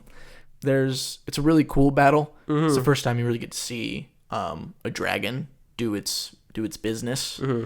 And it's really horrifying seeing the kind of power that a dragon can have. There's a really cool tracking shot of Bronn like running through the battlefield, and the dragon's like flying over, and people are on fire, and he's just running trying to get to this crossbow thingy. It's really well made.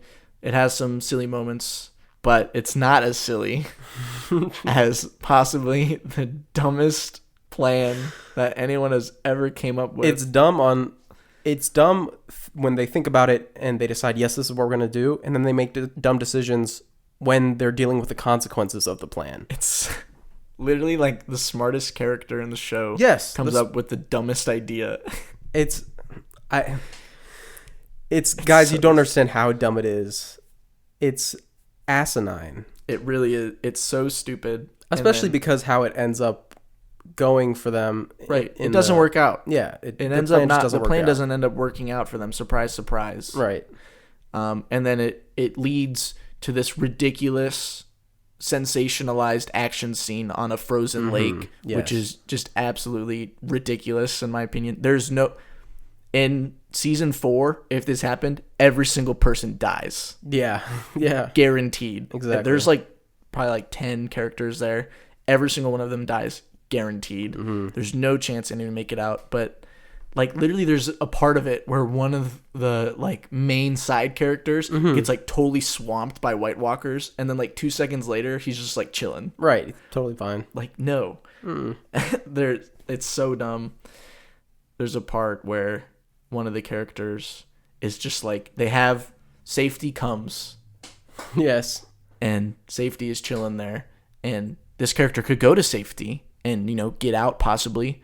Or decide to just fight a million White Walkers. Literally a million White Walkers just for fun. Just because. And guess what he chooses? Obviously to fight a million White Walkers just walking away from the Safety. But guess what? What? He's okay. He's fine, guys. He's fine. He falls into the lake. The frozen lake. The frozen lake. Yeah. He's chilling. Yep. He's just chilling. He's like, you know what? No, I'm fine. Yeah, it's okay. That's good. And a little cold, I guess. Just a little chilly. This season also starts where people just like teleport places. Yeah, earlier in the show when people needed to, like, even season 1, I know Tyrion travels at some point, and it takes like 5 episodes to get to like the next city where over. They need to go. And in this, they travel like 3 times that distance in an episode. Yeah, it's and it gets really bad and in like season 8. In a day. It's not like it's not like it's Yeah. taking time. It's not time lapses. They just do it in a day. It's like, oh, let's do this, and then like 10 minutes later, they're like, hey, we're here. What's Right, up? yeah. It's just, oh man, it's not good. Yeah, Season 7, not good. But then, I mean, season 8. I wish season 8 was as good as season 7. Truly, this is the truth. Season 8 is not good. How long is it? Season 8 is 6 episodes long. Because, yeah. This is all they could come up with, and it's it's not good. You know what? I don't even know if I want to talk about anything because it's all so final. I don't even, like, season 8 happens, because saying, what are you going to say that's not going to give away too much? Right, I agree. I will just go quickly over, I guess, a few things that I kind of enjoyed. Okay, sure. There are a few redeeming qualities. There's a new title sequence in season 8 that is really cool. Yeah, yep. It took them like 2 years to make it, so there you go. That's a cool thing that happens. Obviously, I mean, the visuals and the filmmaking in season 8 is like right. The budget is at its max, so all the effects are. It looks at incredible. the greatest they can be. But obviously, none of it matters if the writing is fucking stupid. Mm-hmm. Characters make stupid decisions. Nothing makes sense. Out of character, stupid decisions. Yeah, nothing makes sense. Everything just happens. Characters who have like disappeared just like come back for like one episode and then just like die. Now here's the thing. Yeah, they do, don't they? Yes. Here's the thing, and this is maybe my first lukewarm take happening right now. Here we go. Except for literally the biggest thing that happens in the last episode, I agree with everything that happens in the show. I think it's okay. Exactly. That's the worst part. It is the worst part, isn't it? It's just how they get there. Exactly. It's like this happens, and instead of it being a consequence of like an unknown, it's just a character being like, oh, I'm going to do this dumb thing. So then a bad thing happens to them. None of it is earned. Yeah, it's not earned. It's rushed. That's all it is. Everything is so rushed. Yes, if they took their time and fleshed out the characters, it could have been really cool what happens. But instead, it's just like out of nowhere, one character's just like, you know what? I'm going to do this. And you're like, what? Yeah. And people just forget things. Yeah. Oh, yeah. They just kind of forget. Just kind of forgot about that. Danny forgets some things. She just forgets. Things? You know, Jamie forgets that, he forgets some things. Tyrion forgets some things. Tyrion forgets that he's smart. Yeah. Everybody kind of forgets that they're smart. The only I can think of like 2 characters that aren't like totally destroyed in season 7 or 8. Jorah. Sure, yeah. Jorah has a decent ending. Simp Master. Yeah, Simp Master Extreme. And Theon has an okay ending to his story in season 8. Everyone else just utterly, they just destroyed. A thing that I found rewatching is in season 7, or even season 6 too, season 6, 7, and 8, D&D just, if they couldn't figure out like what to do with the character since George hasn't written anything else for them, they're just like, we'll just kill him in a shocking way. Yeah. That's what they do. They don't know what to do with the characters, so they just kill him. It's subverting expectations. Yes, and they think there's some sort of like geniuses or something. Right. But it's so freaking stupid. Bran does nothing in this season. Like literally, he does zero things. He's like built up to be like super important, and then he's like, "Oh, I'm gonna be really important in this episode," and then he just does nothing the whole time. Yeah, it's very disappointing with him. What was the main big villain of the show just ends up being pointless? It's practically pointless. Again, it's something that I'm okay with how they did what happened if it was done differently. It's just that it was so rushed. It's just so like, hey, yeah, there's just no time. I'm telling you, man, this 6 episodes could be turned into 3 seasons. Really, here's the thing: in the earlier seasons, you had 500 different people working for their own personal reasons, their own personal gains, each with their own motivations and stuff. Sometimes working together, even if they're enemies, stuff like that. But when you get to season 8, especially, season 7 a little bit too, but season 8, you don't even get the antagonist's point of view really anymore. Like in the final battle, you don't really get that point of view. You have a few scenes where they talk, but we don't see their plans very much, where usually we'd get in depth on everything. By season 8, it's like, oh, you're with the hero and you only get their perspective, and that's the rest of the show, which is such a departure of what made the show interesting, was knowing all these webs and connected ties and everything. Yeah, it's just so... It really is. There's no other way. It is absolutely destroyed. But seriously, it is weird. Like, on one side, you have a dozen or more characters on, like, the hero side, who are, like, characters that have been around for a long time. Yeah. The other side, you have one character, and then, like, one other who was introduced a little bit earlier, and that's it on the other side. It's like, it's very unsatisfying. Certain characters are just like actually completely forgotten about in this season. Certain people that were like built up, like, remember we were talking about the visions that Bran has, like really important visions that Bran has with some really important characters that could possibly come into the show. Just forget about it. Do you guys remember that prophecy, that Lord of Light stuff? We don't either. No, what's that? What's Azor Ahai? I don't know. Who? Azor Ahai who? Azor who? Azor who? I mean, oh, dude, it's so... And the Starbucks cup. The Starbucks cup. Dany, believe it or not, she loves Starbucks. There's a Starbucks in Westeros. Yes, there is. So she was just like, you know what? I'm going to go to Starbucks. And she got it, and she was just eating it when they were having a dinner one time. And everyone was like, this is really cool. Yeah. He's like, where'd you get that? I got it from Starbucks. And they're like, oh, in sick. King's Landing. And yep, the King's Landing Starbucks on Visenia's Hill. Oh man, I there's not much more to say. It's just, there's one episode that I actually thought it was a really interesting thing that they did. I actually have to commend them for this. It was the whole episode that they did this, and I thought it was amazing. They decided for a whole episode to just be a audio only, and they did no visuals. It was just a black screen. And it was audio only for the whole episode. And, I thought that was very interesting. It's avant-garde, if you will. Yes, just genius from D&D. Genius, so the geniuses D&D. It's just incredible stuff coming from them. I mean, they just need to keep it up. They're really doing good work out there. Yeah. There's, this is really stupid. This is a mild spoiler. It's not a big spoiler, but mild. There are a few characters who die. I mean, a lot of characters die, right? Yes.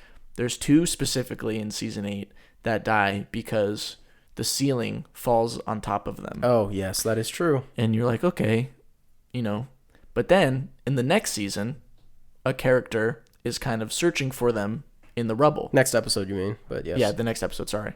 And he finds them. And then you see a wide shot. And you notice that if these 2 characters moved 10 feet to the left, literally 10 feet, and they had time. It's not like they were... Oh yeah, they just stood there. Yeah, they could have lived. The ceiling would not have fallen on them. Yes, and they would have been okay. And it's not like straight up there's something to be under. that would have been safe. It's not like it was just they had to stand in a different place.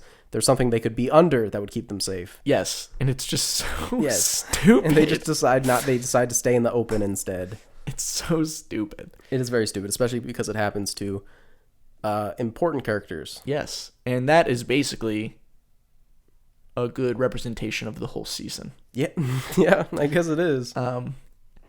There's two other good things that happen. One is the glow up of the Lord glow up. Robin of the Vale. Lord Robin of the Vale. In like season 2 or whatever, when he shows up, I think he's even in season 1. He's like this little ugly annoying kid, and he's like, I want your teats. Yeah, so let me suckle from the teats. He wants to suckle from the teats. But now maybe we're all thinking that maybe we should have done that when we were 8 too. I'm saying you can suckle at my teat Because when Lord Robin shows up in season when Lord Robin shows up in season 8, it is a moment. Yeah, I remember. I was like, wait, who is that? And it took me a second before I realized. I was like, that's Robin Aaron. He is hot. Yeah, in season 8. That is the best part of season 8. So you know what? You need to see that at the very least. And then the other thing is that Ghost, Ghost. John's direwolf, Yes. gets the pets. Yes, finally. In the final episode, he gets the pets. At least they gave some fan service, right? Yes. Like there's 2 scenes specifically, Ghost being one of them, and then one confrontation between 2 characters that happens. And those 2 were, I mean, it needed fan service. If it didn't have that, then it would have been even worse. Yeah. So I guess I'm glad for that. Yeah. He got the good pets. And then the show ends. And then the show ends. And you're like, okay. Yeah. What about this? What about this? What about this storyline? This one over here? This storyline, but what about that one? But hey, I thought this person went over here. What were they doing the whole time? Yeah. Oh, well, hold up. Why did they do this? How are they... there's just too much to be able to, like, how are they gonna stop the Game of Thrones from happening? Like, nothing really... We were supposed to break the wheel. Yeah, it's nothing really changed. Did the wheel break? Well, I'm confused. What about this? It's stupid. It is all stupid. Yeah. I mean, it could have been good. They just had to be longer. But Yeah. D&D were just like... It's just rushed. You know what? I don't really feel like it. They were like, you know what? I don't really feel like it. I just feel like ruining this great show. So that's Game of Thrones season 1 through 8. So you said this show started in 2011. Did. And in 2019. It did. So that is quite a commitment of someone's life to be Yes. a fan of this show. That makes me glad that I came in the last 2 months. Yes. Because going 8, I understand why people were so mad. That is a long If time. I went 8 years for that, Right. I would be pissed. Pissed off. I'd be like if the final season of Mr. Robot was like terrible. Yeah. And Mr. Robot's like half as long as Exactly, this. right. Jeez. Yeah, it's sad for people. But it does make me a little bit sad that I wasn't there in the beginning. Right. You know, just to like for the experience. fan experience, you know. Like, I could just imagine, like, Twitter at Joffrey's wedding. Mm-hmm. Yeah. Twitter would have been so good on that day. It would've been, It's just amazing. Just not... Oh, man. Now, I said earlier I wanted to talk about some of the fan theories and stuff that I saw. Sure, yeah, let's go for it. This isn't exactly fan theories, but at the time of season 8, because it was so abhorred, right? I saw a lot of people rewriting season 8. Oh. And let me just tell you guys, I think everybody, because they were so mad, they were like, oh, literally anything would be better than this. But I think a lot of people can't write. Oh, wow, surprising. Because I saw so many things of people preaching like, this would be the best thing ever, blah, blah, blah. And it's very obvious that they cannot write, and they were so mad that they would have taken literally anything except for what we got. And I mean, you know, I was right there with you. Yeah. But I remember seeing stuff with that I swear it was taken like straight from anime, the stuff that these people will write. Like there's a scene where in the final season where the heroes all confront the antagonist at the antagonist's place. Sure. And a character gets in trouble there at the end.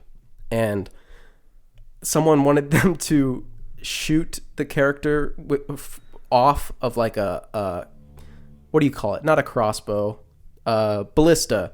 They wanted them to shoot the character with a ballista up into the sky to land on them and have the person explode into a bunch of bits, and they're like, that would have been good television. Oh yeah, for sure. And I saw a bunch of stuff like that, but people were just eating it up because everyone was so mad. But I'm like, you guys aren't that different from D&D. Right. It's like, that's the same level D&D we're on, where random people on Twitter having takes. Let the good writers write the show. George, we believe in you. You can finish your final 2 books. You can do it. Stay safe, buddy. And healthy. Yeah. I saw a thing on Twitter that said that he was writing more. Because obviously quarantine. Yeah. So maybe soon we could get the Winds of Winter book. Maybe Bill Gates is a really big fan and he invented COVID-19 to get him to finish it. Maybe that could have happened, I guess. You never know. You never know. Yeah, it's just disappointing. It is. The ending is very disappointing. But as a wise person once said, it's not about the destination. It's about the journey. That is true. So what are you saying? And the journey, for the most part, is great for the first 6 seasons. How would you? 4 is your favorite. What then? 4, just really quick. 4 is my favorite season, and then season 3. So 4, 3, 2. Yeah, 4, 3, 2, 1 probably. Like backwards, and then 6, and then 5. And then 7. See, we're pretty... and then 8. We're Obviously. Pretty similar, because I would probably go 3, 4, 2, 1, 6, 5, 7, 8. So, again, we're same except 3 and 4. Just doing... So, yeah, the first half of the show is honestly it's phenomenal. Incredible. And it's still good. I don't think it's ruined by the ending being bad. I think it's... No, I don't think so. Not at all. But I have this little thing that I wrote about... This is my final verdict on... Game of Thrones. Is it worth it? You want to watch it again? Or not again. Do you want to watch it for the first time? Would you watch it for the first time if you know that maybe the ending is not good at all? Right. Even if the final 2 seasons piss me off beyond all belief, I wouldn't trade the experience of watching the show for the first time. The rewatchability of it for the first 6 seasons is really good. Mm-hmm. Even though, like, when I was rewatching season 7 and season 8, I was like, I don't want to watch this. Yes. I literally basically just like scrubbed through them just to like try to remember.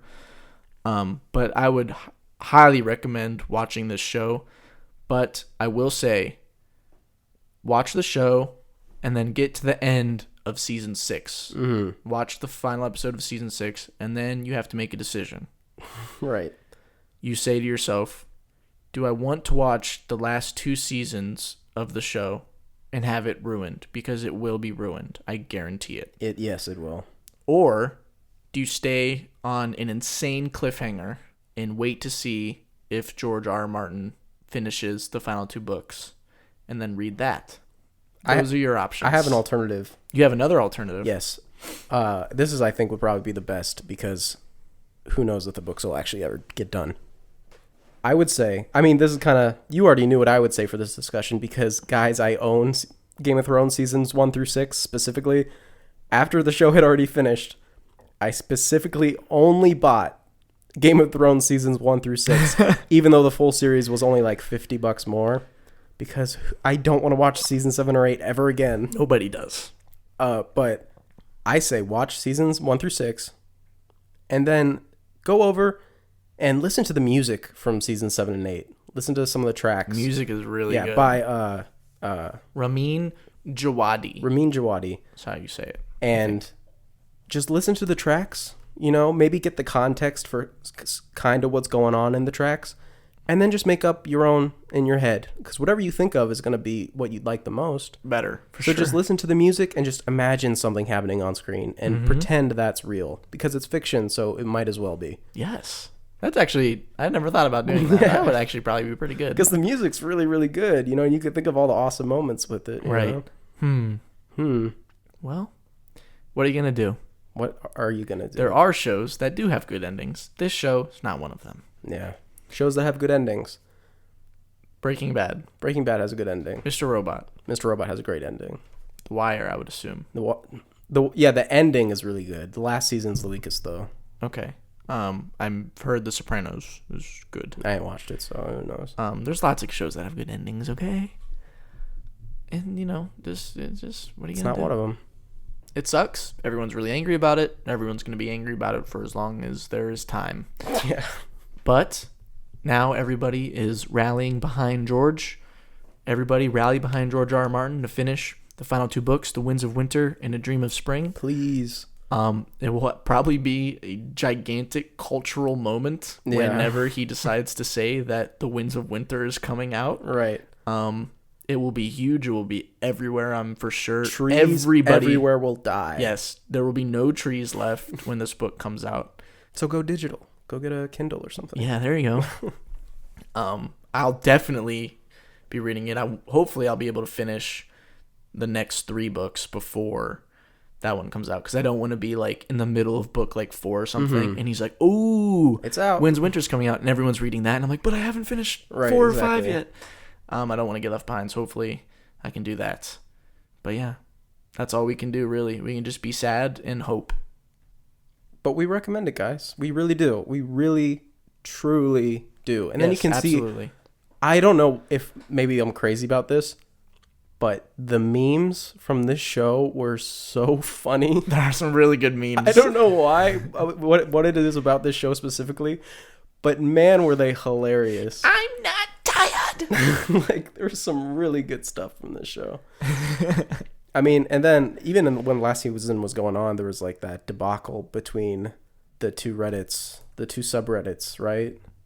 Oh yes, there is r/Game of Thrones, which I would say is the more friendly, and people who more casual audience. Yes.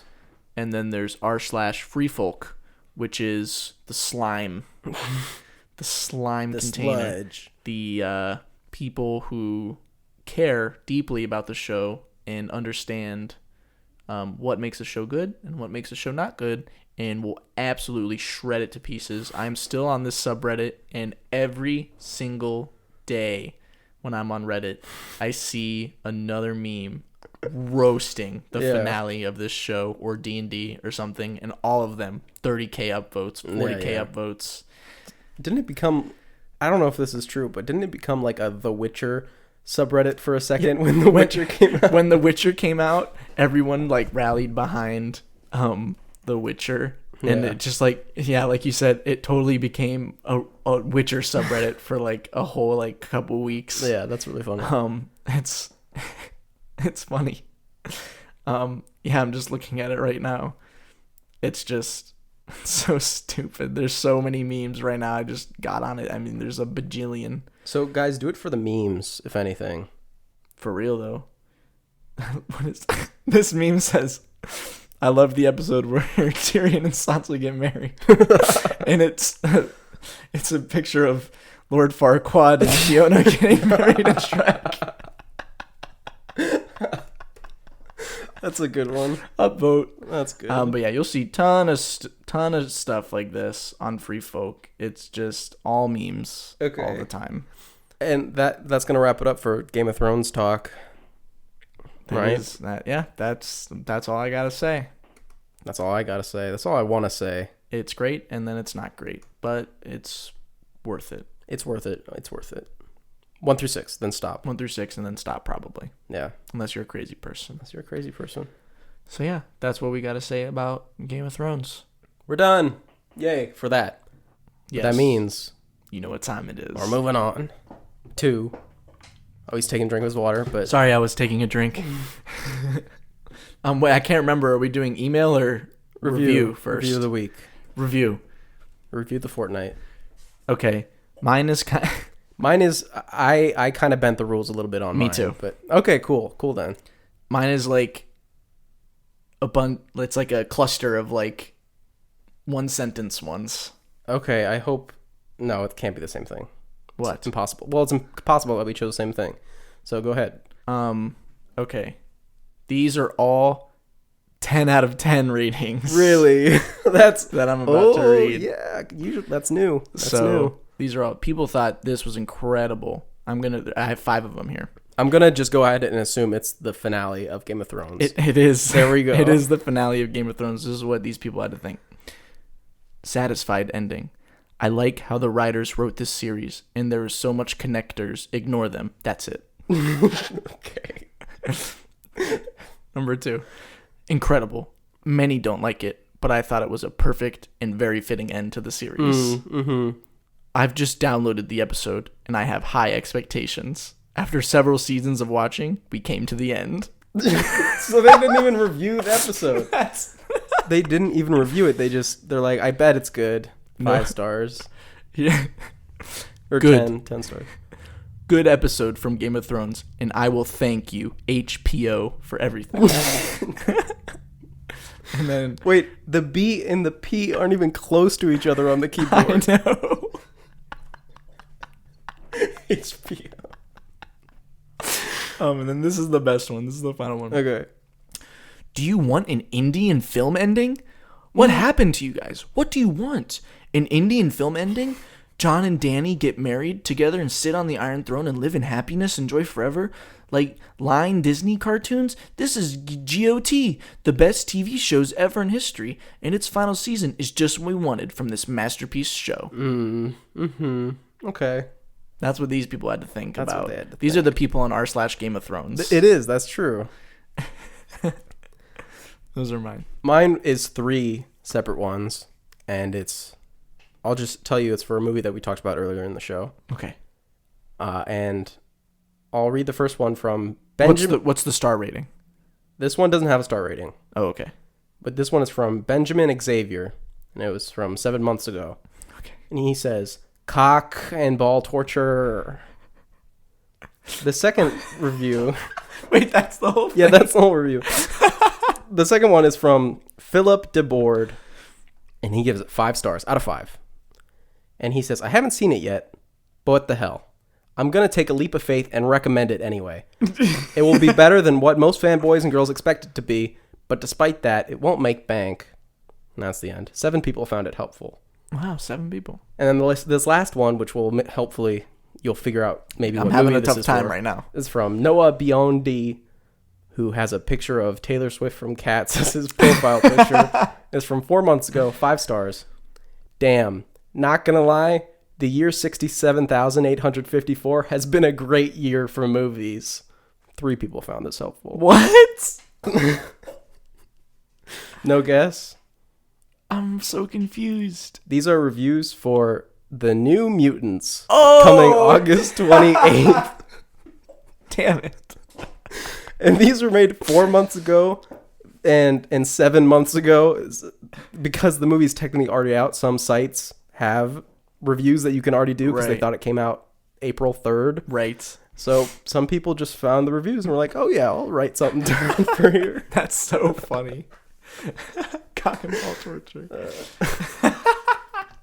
But yeah. Oh, man. Those were the reviews of the fortnight. So next we're moving on to our final little segment here, which do you guys remember what we're doing next? Is it the... It's emails, you dumb bitch. And we have another email. Yay for us. What is the email? If you want to email us... Yeah, what's up? You can email at us at thestaglerpod@gmail.com. Yes, That's where you can do it. that's correct. You can do anything. Do you want to read this one?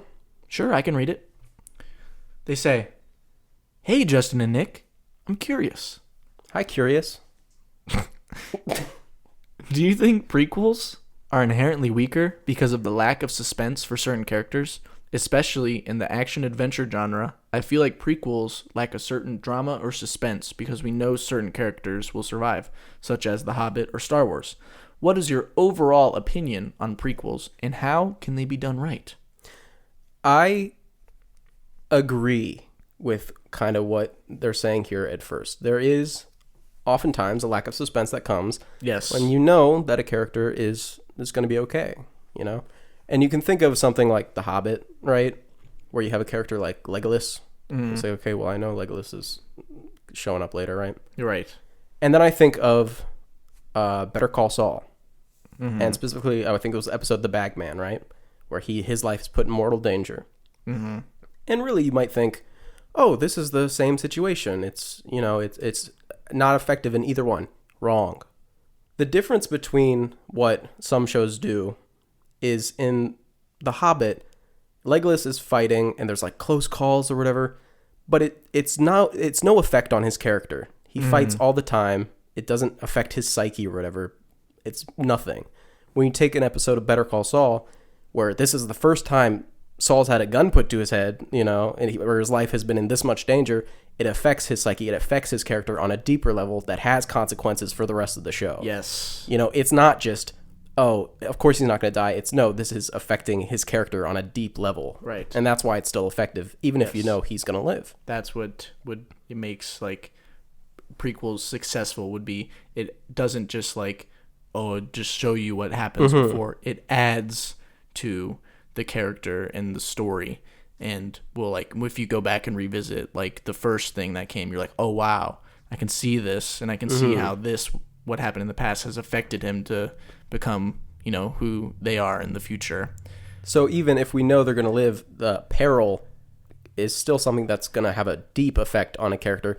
Right. And so it does come off really not well when you put these characters in these situations and it doesn't affect them at all, because then it does feel like a waste of time, because it is. Yeah, exactly.